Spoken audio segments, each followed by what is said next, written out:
morning, good evening to you, Ron.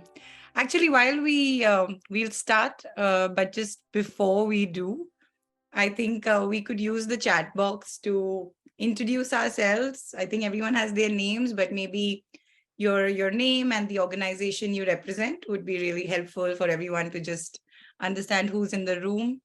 Hello, I'm Roland. I'm Cameroonian, but I'm working in Mali now. I'm a child protection consultant, and it's an opportunity to for me to have better skills in data management. Sure. Rohan, you can use the chat box to, thank you so much. Great to meet you. And if you could use the chat box to just write about your organization, it would be great. Hi, Bharat, Okay. welcome. Hi, Pappu, welcome. Could you also write the organization you represent, please? Yes, I'm working in. Roland, you could use the chat box, please. Okay. Yeah, thank you. All right. So a very good evening to everyone. And without much further ado, I think we can jump right in. We have a very power-packed agenda, lots of questions to address, and not very simple answers, but that's going to be taken over by Manijay today. Very, very warm welcome to Manijay. Thank you so much for doing this. Sure, Manijay will tell you all about her work and in a very practical way today. But before we dive right in, would like to talk a little bit about the social impact dialogues. As most of you, I think I can see the room today, most of you would be aware, Fourth Wheel started in 2010, and it's been 13 years. We've always, at the back of our, our vision, our mission has been data, technology, and partnerships. And over the years, we've seen how the conversation and dialogues have changed. And this year, when we embark on our 13th year, we want to really reflect and talk about the emerging trends and what's really happening in the space. So for our first impact dialogue, we have Manijay, like I mentioned, and we'll be talking about frameworks, not so much, but how do you really collect data on indicators? How do you manage impact? And I think you cannot manage something which you can't measure.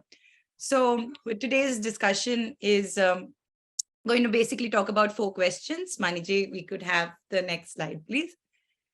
We're going to start with, where do we start if we are really thinking about building these systems? And what are the emerging technologies? And I know, everyone has a different kind of resource base, whether it's for the funding available, whether it's for the people we work with. But we're also going to be looking at, how do we kind of, what exists and what is most applicable to us. So Manijay, over to you. Let's jump right in. And maybe we could start with, what do you think, for all of us here today, what should we be looking at when we start thinking about building or strengthening our data management systems? And you could also take the second question and talk about, what have you seen in the space? What have you been working on with some practical examples of the emerging technologies? So over to you. And once again, thank you so much for being here, Manijay. It's a pleasure. And I know we're going to have very interesting discussions today. Thank you for having me. I've been looking forward to this conversation, and congrats on the 13th year. That's amazing work. I think hopefully over the next hour, we'll talk about stuff that's really practical to people and what they'll find relevant and based on live examples. So I'll start with the first bit about, where do you even get started? And I think for us at Goalkeep, the technology is the means to an end, right? And the end has to be about how are you really going to use the data? What are you going to learn from it? What decisions will you make?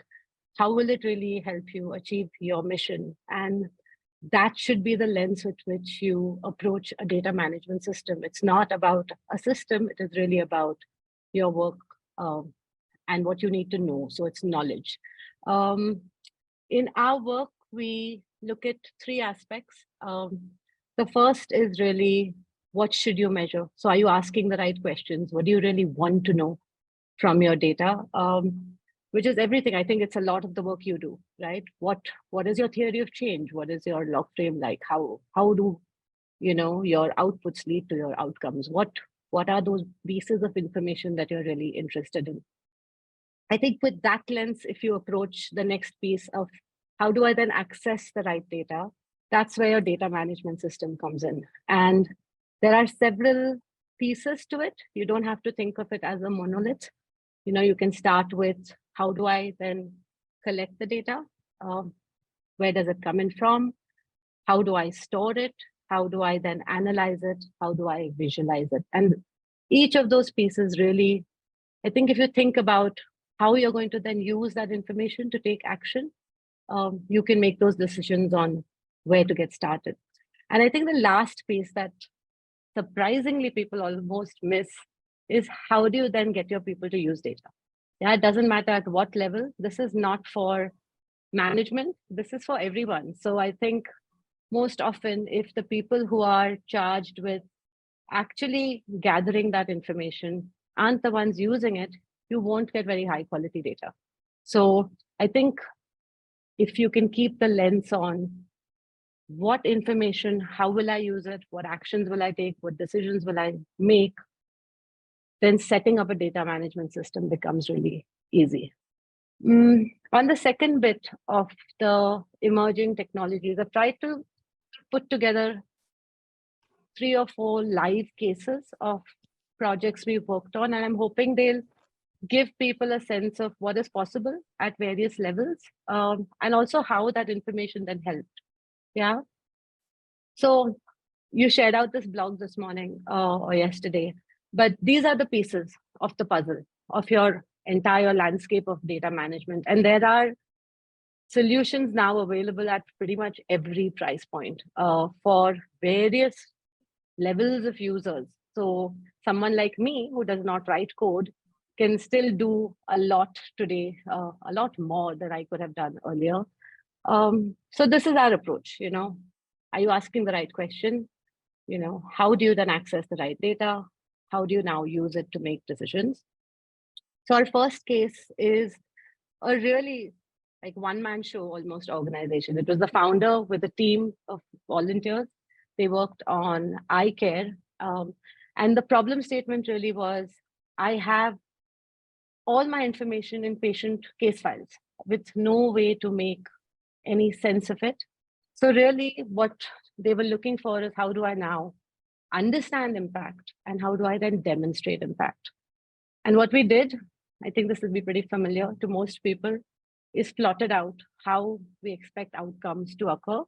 And hence at each point, what are some indicators that would be useful? What is the data that would be required? And tried to keep it really light and simple. The idea was not to overwhelm the data management in a way that the entire case file had to be useful. It was, what are we really looking to answer?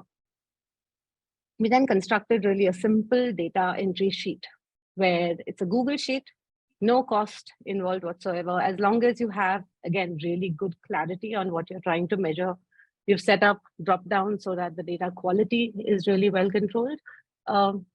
This sheet in itself was a wealth of information, and you didn't need to then look at a large case file. We created visualizations on something called Data Studio. It's now Looker, but owned by Google.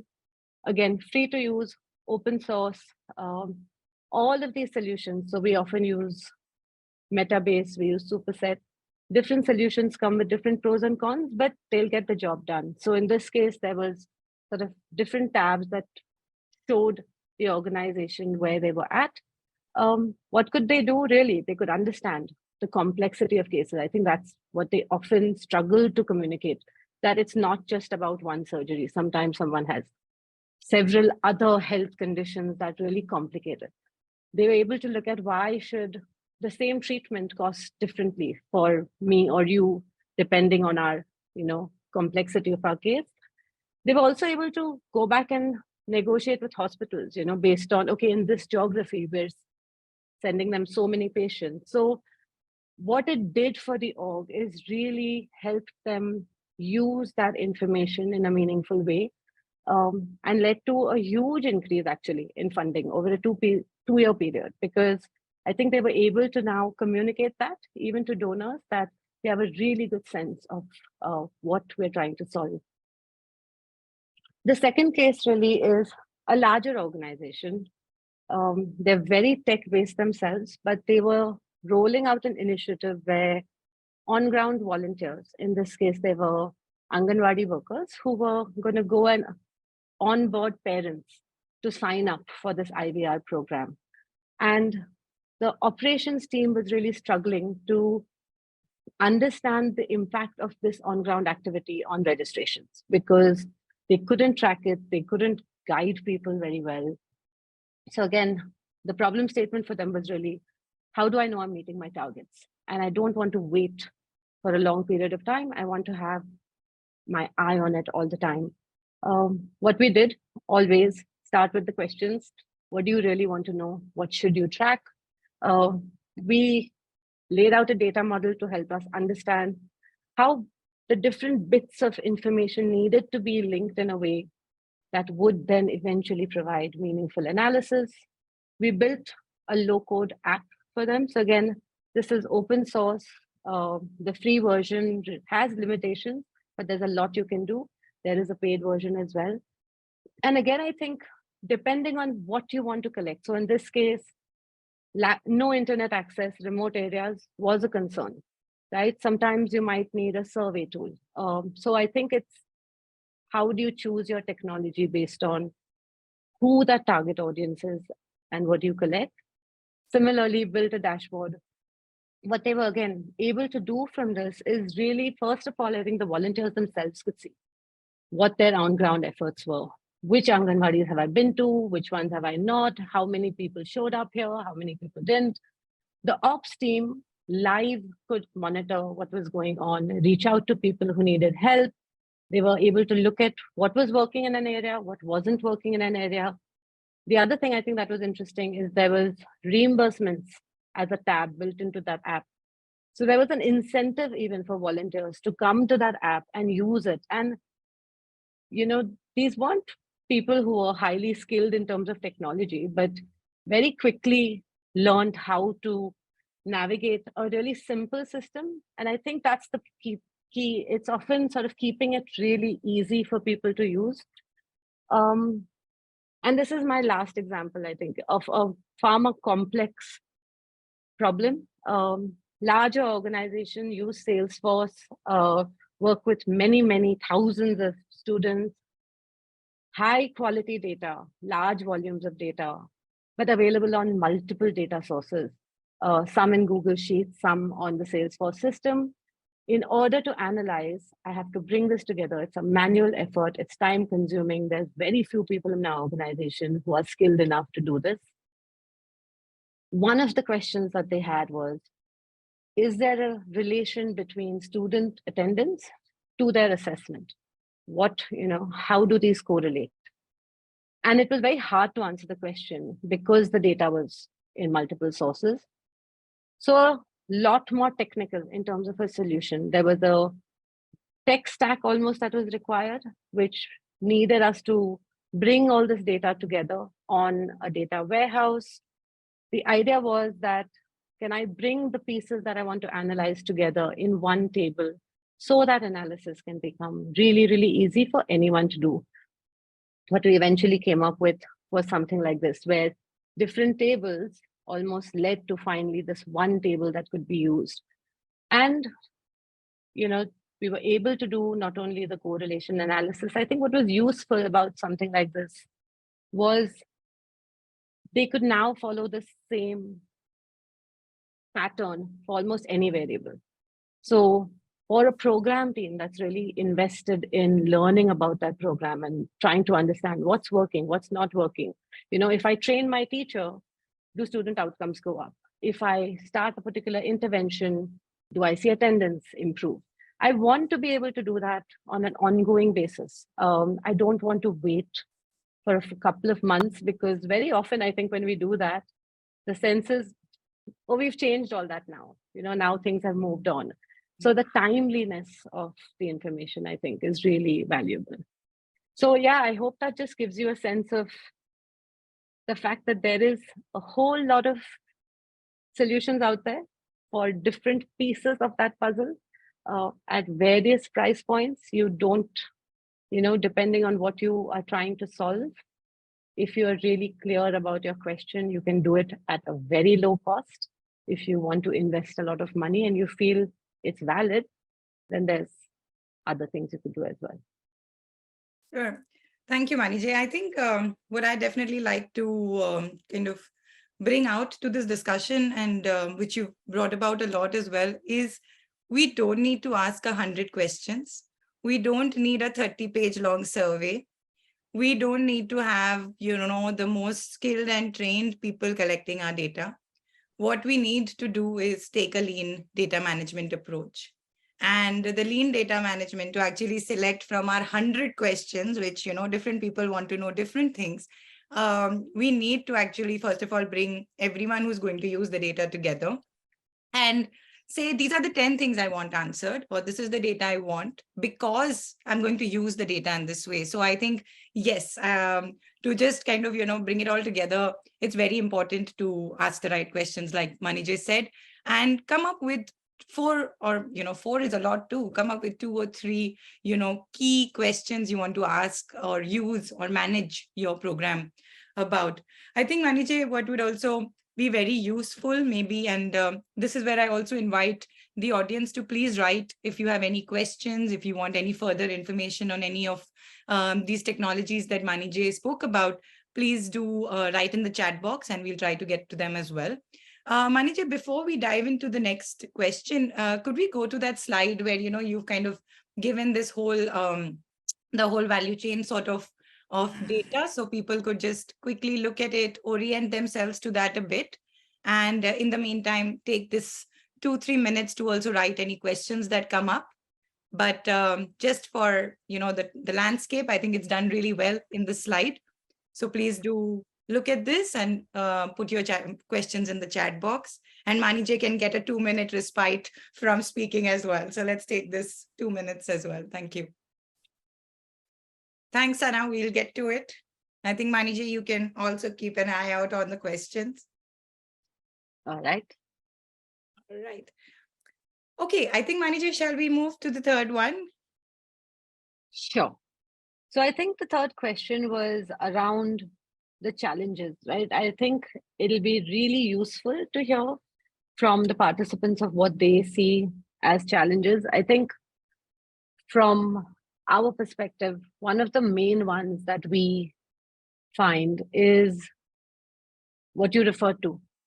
Not enough clarity on what it is that I'm asking, too many data points, not enough clarity between stakeholders within the organization as well, of what is really valuable for us, what is the must-have without which my program cannot and should not work, almost, to what is a good to have, but I could function without it.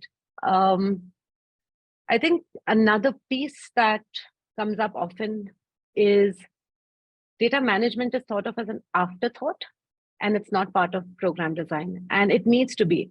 I shouldn't run a program without knowing, how am I going to check if it's working? How am I going to learn? The idea is never to just report externally. Yeah, it should be to inform my decisions and to make me do a better job and make sure that I'm doing the best that I can for everyone I work with. How can I get a lens of that? So this piece of really integrating it very early on in program design and having people ask, how will I learn? When will I learn? At what point do I need to know this in order to make sure that I'm on track? Is something that's, I think, a big challenge so that you don't think of it as just an add-on. I'd say another one is just mindset. There's a lot of times we think we'll wave a magic wand, we now have this technology, it should solve my problem. But these things take time, need it to settle in, let it take root. And one of the things we often recommend is start small, use a bit. let people get used to it, have them really get invested in using the data. You'll see magical sort of responses on the way they'll uptake that technology. So don't think of it as a one-time solution. It should evolve and grow with your organization. And often people say, we don't know where to start. But if you could get started somewhere, you can build. And like any indicators, I'm sure today I might measure it one way. As my organization evolves, I might have a better way of doing it. I have greater means now. I'm going to use an assessment tool. Earlier, I only asked a feedback question.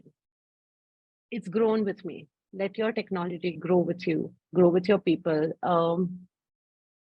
There's often this feeling that I don't understand data, especially in our sector. I think everybody does.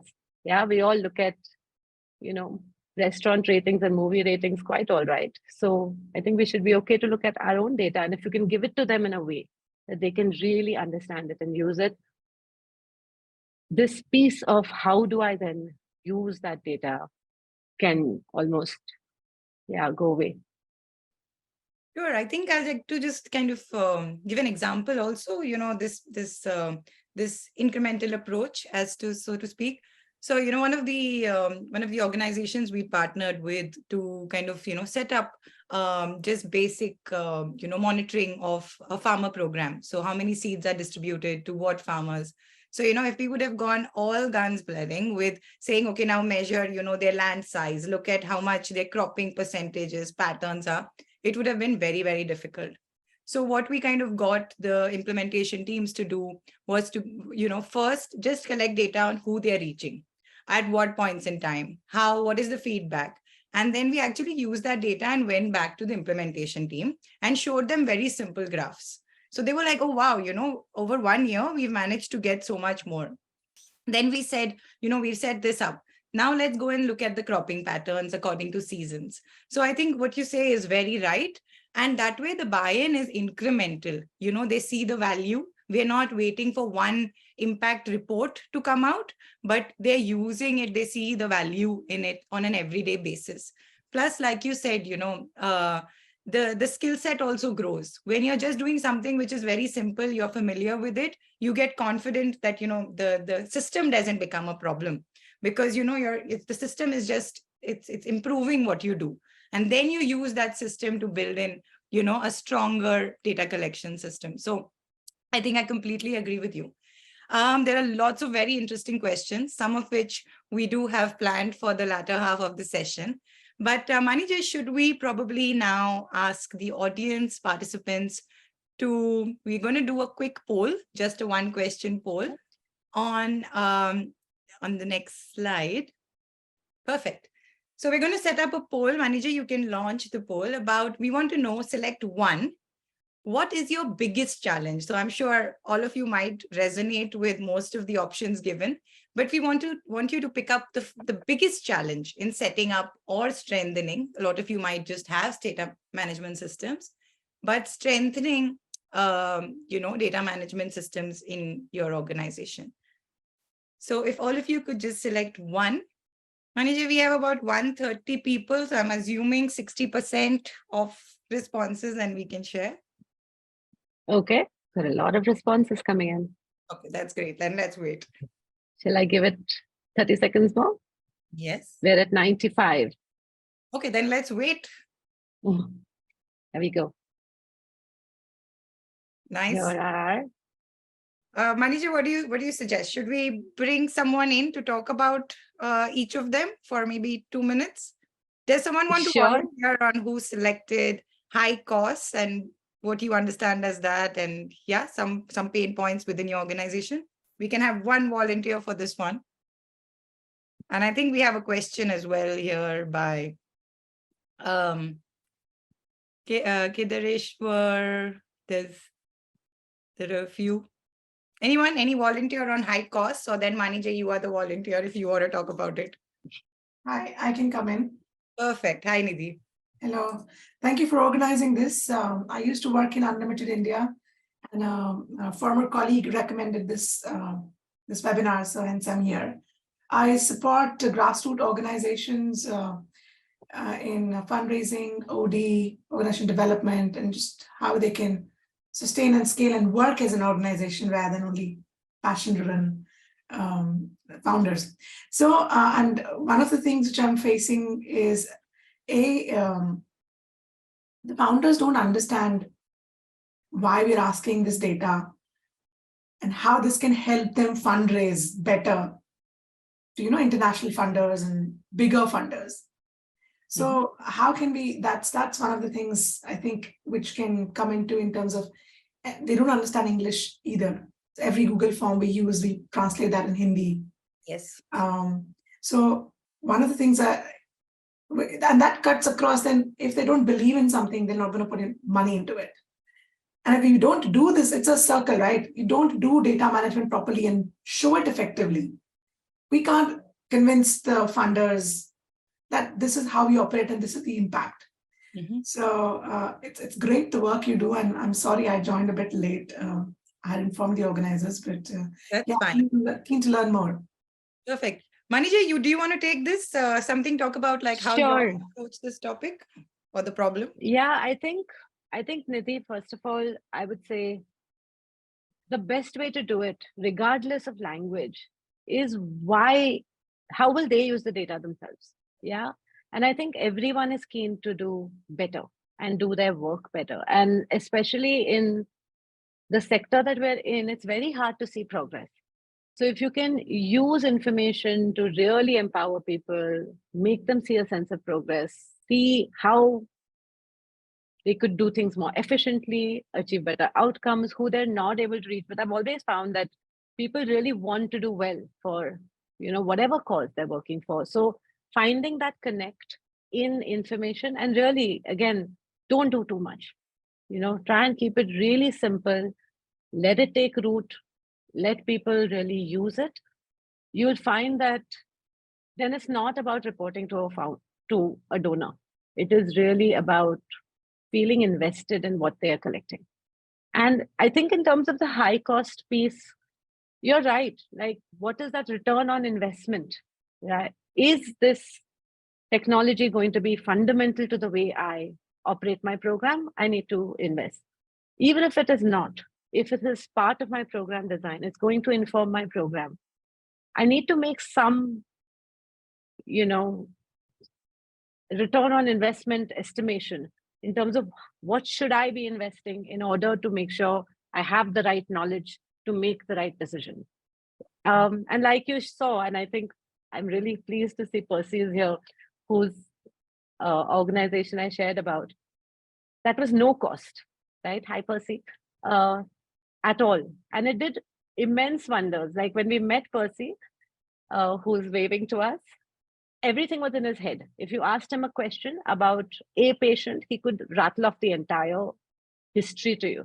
But could he give you a number? Possibly not. Now he doesn't need to have it in his head. It's there somewhere, and other people can help make those decisions as well. So it's not about cost. It is very much about trying to estimate what will it do for my work. So I'm pretty I joined midway, but I was impressed by whatever I heard and saw. So I'm quite intrigued to know more and see how I can take it to the organizations I'm supporting. So maybe if there could be a conversation later on, I would really welcome that.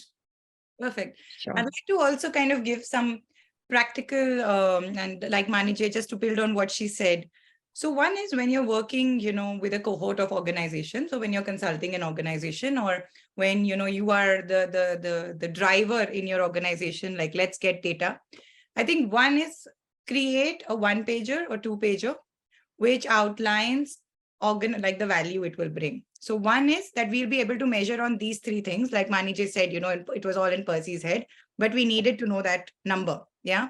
So I think the first thing we need to do is ourselves outline, create a presentation, a Word doc, something which talks about the 3 or 4 key values that it's going to bring. Then you so that also comes into your question piece that Manija was talking about, right? What questions do we want to answer? The second thing is, it's great to talk about challenges or why we need something, but solution-driven discussions that, hey, I've identified these 2 solutions.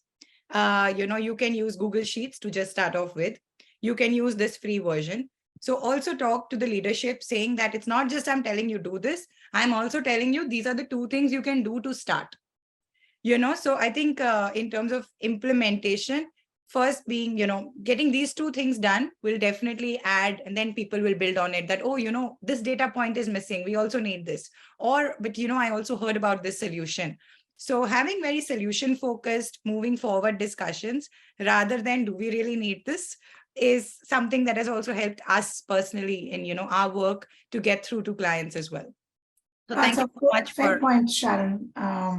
I've worked in the corporate sector for 20 years, and we've used Salesforce, and I've Yeah. used Zoho in the last organization. So I see the merit of doing this.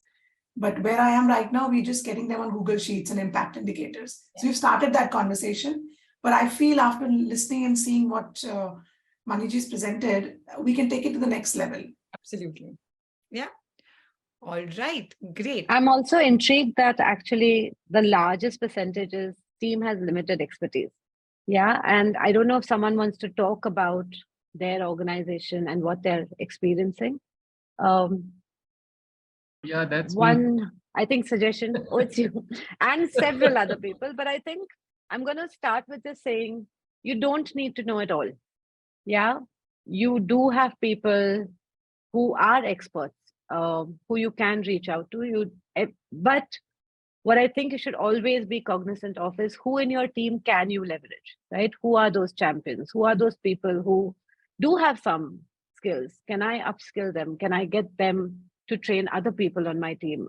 I think we think about data as, knowledge and learning. We think about our people as, learners, and we always want them to sort of grow and benefit from all of this. So you don't have to have everybody have all the skills today, but it's certainly possible to build them.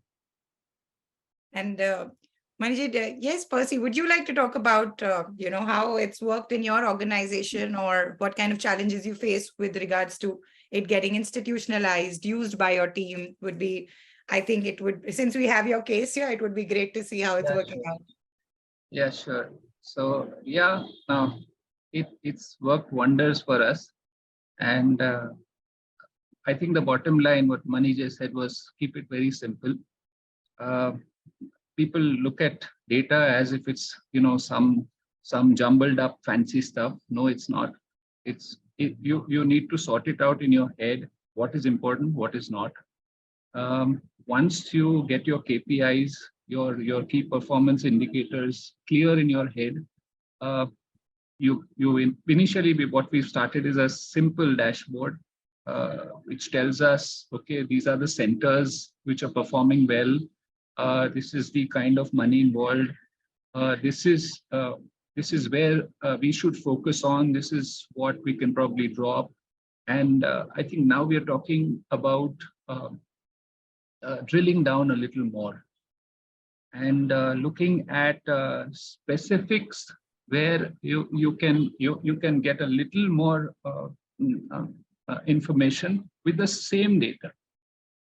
So I think the advantage of doing this is basically looking at your data differently, and it will suddenly strike you that, oh, we probably can get this thing out from the data we have. Yes, so that's where we are right now. And a little bit more on team expertise. Has your team been able to kind of give you the quality of data you need? Have they been able to use, actually do they go back to the dashboard and use it for decision making? Anything about team expertise, team capabilities that you have been able to hone, build, etc.? Yeah, I mean, initially, yes, you need to kind of train, but there's hardly any training as such. It's just bare basics. If there are drop downs, you need to use those drop downs. If you don't, then you'll get several sets of data. So I think there's a basic discipline that you need to follow, and we make sure they do, and they have to see value in what they do. Mm-hmm. So if they see the magic, they will do it. If they don't, they'll mess it up, because it's like a headache for them. And we are in multi-locations, so we can't afford to do everything in one place. I mean, it defeats the purpose. So right now we are in 4 locations, and even if 2 people enter data or 3 people enter data, it's more than enough. And we don't have, we are not putting in everything. That is what, in fact, what I learned from Manija. What is it that you want out of this whole exercise? Yeah. You know? Thank you so much, Percy. I think, Deepika, you have a lot of people resonating with your comment, and we are going to approach this, but I want to hear from you. Please, if you can come in. So our problem here, Sharon, is even if it is, we've got data, we've got a good process for collecting data across centers. However, we are collecting government data as well, and it's as simple as updating the company name in the relevant column. Company is a proper noun, and same company can be spelled in different ways by different people, and it's for I mean, I will not get the result that I am expecting from that data. So these are the kind of errors that I'm daily dealing with, where in spite of drop downs, validation, people are not able to update it because it is just not their language. So it's a big challenge for me to every time go back and clean the data before we can actually start analyzing and preparing dashboards, etc. Another problem is also that the file becomes very heavy because of repeated data validation formulae, and over a period of time we also increase the volume of data on the same file. So that again makes it difficult to have a dynamic dashboard with the same data pool. I will have to either break down the dashboard, which is not really an ideal situation where I would want to be in. So these are my main problems. I think that's great. Manager, you want to address? I think all are so relevant, especially with the data cleaning. I mean, we are a research organization and I hear you completely, but yes, Manager, you want to take these? Hello, can I come in once and with a question, and then Maniji can maybe address all of them together? Yes, please. Yes. Hi, I'm Pia. I'm working with CAF, Charities Aid Foundation. Sometimes I responded to the poll by saying the first point, organization does not want to incur high investment, high cost. Sometimes I feel this high cost, exactly. See, this and the thing that the team has limited expertise, I feel it's a vicious cycle. For instance, for me, if I give my personal example, I moved from 2 to 3 organizations. Like in one organization had invested in that software. So I had obviously had that expertise. I had developed the expertise. We had used it. And then when I moved to another organization, that organization had not invested it. So over time, I lost my expertise also, because it's a software. And if once you stop using it, you forget using it. I did not have a personal license. So over time, also your work experience adds on, but maybe this software skills, which adds on to your CV, which adds on to your quality of work, that reduces. So this is what I wanted to make. Thank you. Interesting. Thanks, Pia. Maniji, over to you. I don't have simple answers, honestly. I totally resonate with over time you'll forget. If I'm not using a formula, I'm not going to remember it. I'm going to have to look at it. Yeah. And hence, I think the piece around make it relevant and make sure it's being used. I think for the first piece around data cleaning, again, I absolutely understand that, having company names, and can I set up a process if it needs to be cost efficient, where I train people to check whether the company name is there before I create a new entry? Can I set some processes up and show people what's happening, right? So share the results from your dashboard and say, okay, so these are the errors that is coming up. Here's what I'm learning from it. If we can clean this up, here's how it'll look, and then follow through with it. These are people, you have to believe that they want to do the best. If you keep at it month on month, I feel with some level of, validation set in, processes built, training together, you can solve it.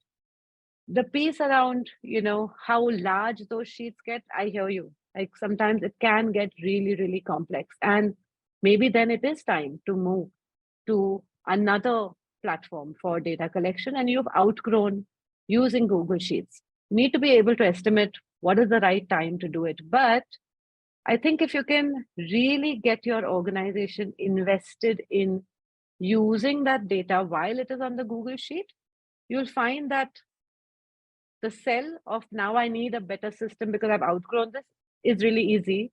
because people will feel like they can't do without that information.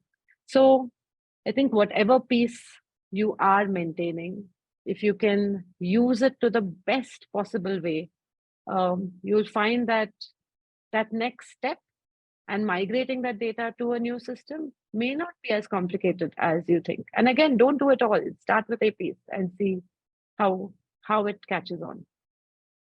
Yeah. All right. I think what we'd also, there are lots of comments, lots of discussions. Maniji, if we can go to some of the broader topics that came up for the queries. So very interestingly, and like I started today's discussion was when in 2010, I mean, no one was really doing data or indicators or impact or all of that. But it has evolved so much that the case in point is we had 390 registrations for this 1 hour session, right? So the interest is booming. And also, along with those registrations, we had questions. And very, very surprisingly, and gave us a lot of room for, thought, was most of them, I think 90% asked a question. And, as to what they would like to address. And it also, the activeness is showing on the chat. But we picked up a few that, we think could be addressed. We might not be able to go into deep diving these, but there are two ways that we will kind of give more information on this. One is through the blogs and the emailers we send. We will ensure we write a piece on each of these questions. The other thing is, since we're having these impact dialogues, we'll also try and bring in experts like Mani J to address some of these questions. So I'll just like to take a dig at these for just 5 minutes to answer some of these questions, and then we can go back to participants asking. So what I think, yes, there is a general understanding, and it's true that dashboards are usually for quantitative data. But I'll give you an example of, how we have used qualitative data to substantiate our dashboard data. So for example, one of our studies is on, science labs. And while we have very, quantitative data for around 100 schools on their science labs, what we've done is we've also kind of taken 1-minute videos of each of these labs. So if I click on the dashboard for, the quantitative score on the, the quantitative score on the science lab, I can also then look at the video to get a qualitative, nuanced, evidence of what, what the lab looks like. We also have kind of put in quotes, from the science teachers, from the principals, from the headmasters, or also, within the schools. So you can actually access those kind of things. You can access pictures.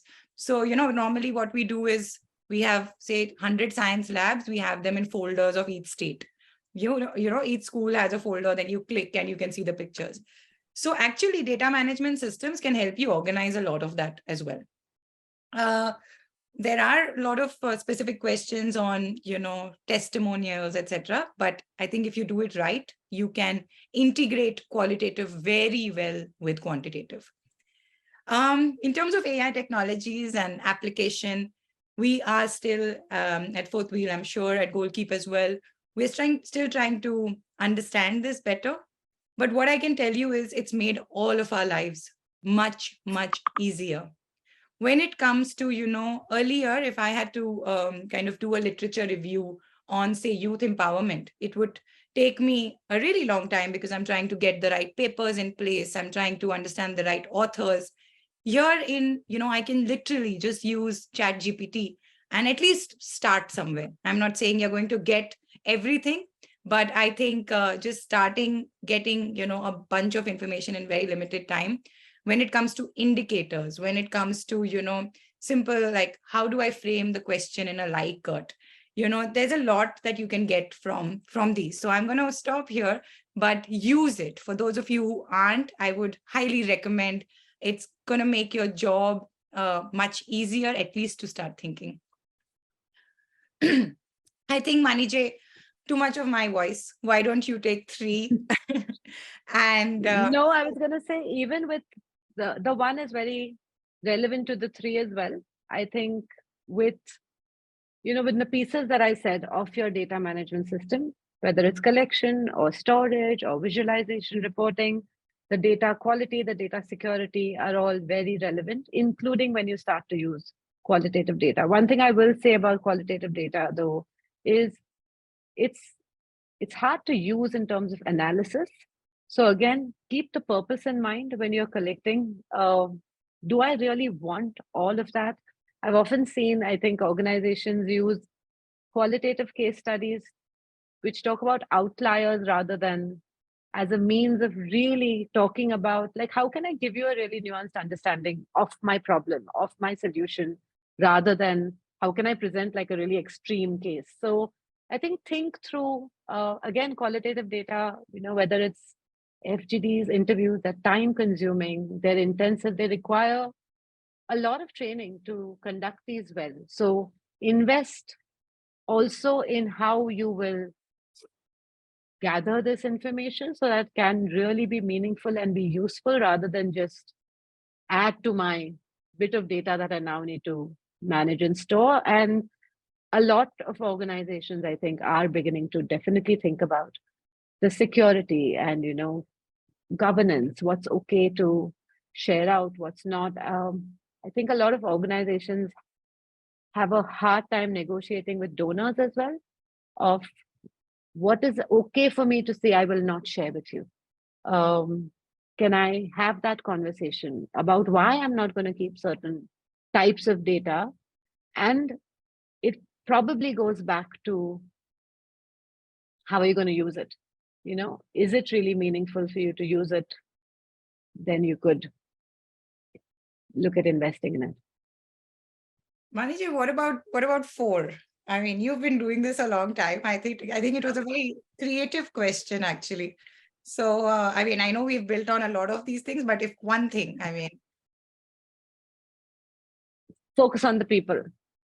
okay. I think that would be my top thing that I've learned. I completely trust that anyone we build a data system for knows their job better than we do. So focus on the people, make it relevant and meaningful to them. If they're happy using it, if it gives them meaning and purpose, your job is done. And they will, like Percy said, I think I'll ask a question today because I know my work so well. The data is going to throw up more questions. I will want to explore more. I have not worked with a single organization where someone from the field team has not come back and said, but what about this? And why haven't we looked at this? At the end of the day, it's like a lamp. You shine a light, but that's only on this much. There's so much more. And the people who are working on the ground know their work. So you can incorporate those pieces. So always focus on the people. Perfect. I would like to take 5, and then I think there are 2 questions which are coming out a lot. One is for smaller organizations on how do we, or what Nidhi was also saying, right? How do we kind of use the data to then fundraise or vice versa, right? So I think definitely one piece on that. The other piece is also a lot on qualitative analysis. We've been using MaxQDA so for some time now, so you all can also look at that. But I think, Payal, if you're around, maybe I think we had made one sort of document on what's available for qualitative analysis, which we can also kind of put in one of our blogs and share within the sector. So let's do 5, and then maybe we can take the fundraising piece. So, and I guess this also leads into the fundraising. I think we've spoken a lot about lean data, about asking the right questions, but I think everybody needs, a framework. And while it is taking, while definitely a lot of more organizations are looking at it, a lot of more professionals are looking at theory of change, log frames, outcome mapping. Pick one thing. And even if it means, doing 3 or 4 workshops with your teams to either revisit or to design a new one, please do that. That is step 1. And, that will help you. And not just once you've made your theory of change, or your log frame, it has to be continuously looked at. And you cannot just have your managers do that. You need to have your stakeholders, participants in the field. You need, I know it's easier said than done, but it is possible. And if done in the right way, just 1 hour a week is going to do wonders for the way, you know, your organization is structured, the way you collect data, the way you kind of perform, and eventually the way the impact and the further funding you can raise. So I'll stop here. Maybe Manijay, if you want to talk a bit about how within your experience when you worked with organizations, you had mentioned that their organizations have been able to raise more funding because they are able to showcase data. So any tips and suggestions on smaller grassroots organizations, what they should do, someone's asked for a checklist, can we do a checklist? The man has raised his hand because I think he exponentially increased his funding. What did you say to your donors, Percy, because of which they were trusting you and giving you more money? In fact, the first thing we did while creating these dashboards was to run it through some of our donors. And they came back saying that, okay, this is what we don't see and this is what we see. So we went back to Manijay and we said, okay, can we have a sheet just for the donors?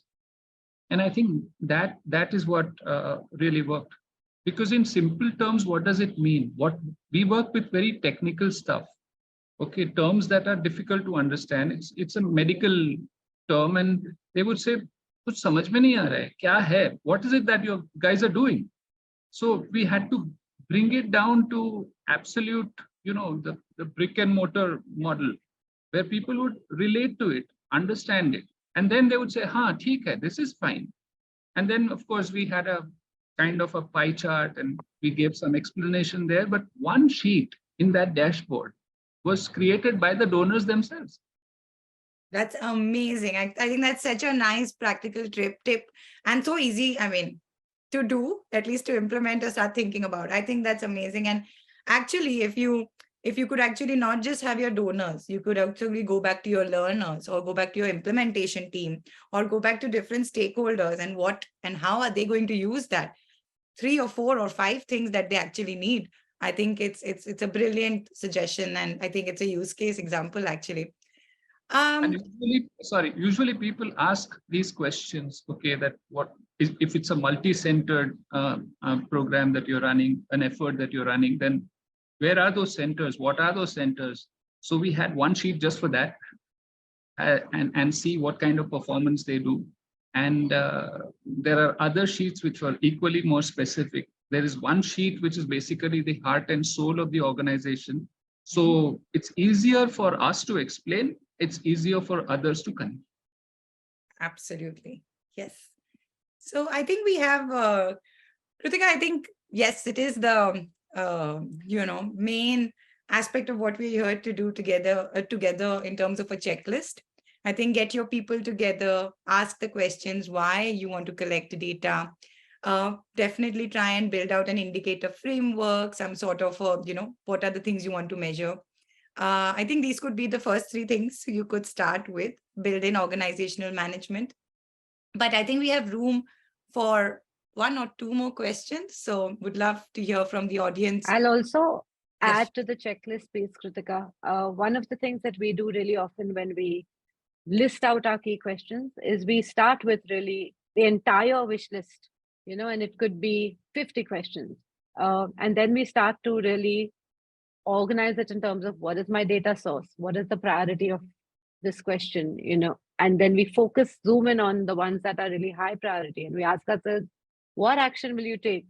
How are you going to? So it acts like a checklist almost to help you think through the data use at each point and narrow it really down to something simple. I think the other piece which we'll share towards the end is we do have a really simple data culture quiz, which we have a more in-depth version that we use with the organizations we work with, but this is a free to use bit. Take the quiz, ask yourself, you'll get the results mailed to you. look at what are the areas that as an organization you can develop. Is it my strategy? Is it my process around data collection? Is it the way people use it? It will give you some practical, hopefully, insights into which are the places where you are doing really well and where you could improve, and hopefully that can serve as a starting point as well. Yes, awesome. Maniji, a very interesting question actually from Rakishma on data triangulation and accuracy, which also is our question 3 here. So do you want to take that as well? I think in terms of best practices, again, Rakishma, it would go back to what is the question that you are asking, and hence what is the data source. It's always great to have 2-3 perspectives, but not for everything. I think it's, what is it that you're asking these multiple perspectives for, and how are you using that to compare? So I'm asking a student, I'm asking a teacher, I'm asking a parent. When I look at those 3 things together, does it give me a better picture in order to answer my question? Then that's a great thing to do. Yeah, and I think usually triangulation also, I mean, not necessarily, but also comes a lot when you're looking at perception data, at perspectives, all of that, right? But just taking back, in terms of objectivity, like what is the research question you want to answer? Is the question objective enough? Are the data collection methods, accurate and objective enough? So, for example, if you want to look at the functioning of a science lab in terms of infrastructure, the better tool would be to actually go to observations and get information on that, vis-a-vis asking the student, teacher, and trying to triangulate. So yeah, I definitely agree with you, Maniji. It's also on the piece, of objectivity as well. I think it is that. I think we have to ask ourselves, is this question really something I can get an objective answer for? A lot of times when we're asking surveys, it's that particular point of time, how the participant is feeling. We take surveys all the time. I'm having a good day, I mark it a particular way. Yeah. The idea of some of these tools is that there is subjectivity built in, but because I run the survey, each time the same errors are likely to therefore occur. Hence, can I now trust my data? So it's not that you think of it as like it's not a temperature that a thermometer is recording. Think about what is the type of data you're collecting, and think about the relevance and objectivity around that. Yeah. All right. So I think if there's any other questions, the time is now. We'll, like I mentioned, these questions as well as what we have in the chat box, we definitely okay, great question again. But I think Yuvan, maybe we do have the data integrity piece. We'll kind of do a blog together, Kulkeep and Fourth Wheel, and we'll definitely share more and have more conversations on this. I'd definitely like to close, but would like to also ask all of you who have attended this and stayed with us for the last 1 hour to please take the data culture quiz. I think it's a great start. Maniji, we can go to our last slide, and I guess they can also get the link. Aditya has pasted it into the chat box, so you can look at that. But I think it's a very, very good first step to see where we are and to see what we need to do. And of course, if there are any queries, please feel free to get in touch with us. We pretty much breathe, talk, live, impact and data all the time. So we'd be very, very happy to continue this conversation. But yes, again, thank you so much, Maniji. I'm going to have you have the last word to the audience. But and thank you everyone for joining. And I hope you'll attend the next few sessions that we've planned as well. Over to you, Maniji. Thanks, Sharon. I think it was great to have this conversation. I love your approach, I always said, and wish you much luck in all that you do. And for everybody who attended, thank you so much for coming. I hope, if nothing else, we convinced you that it's not that hard. It is possible.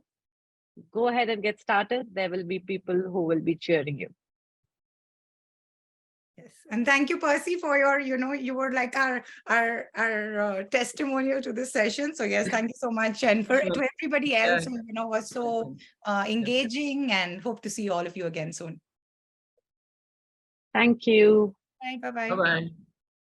Bye.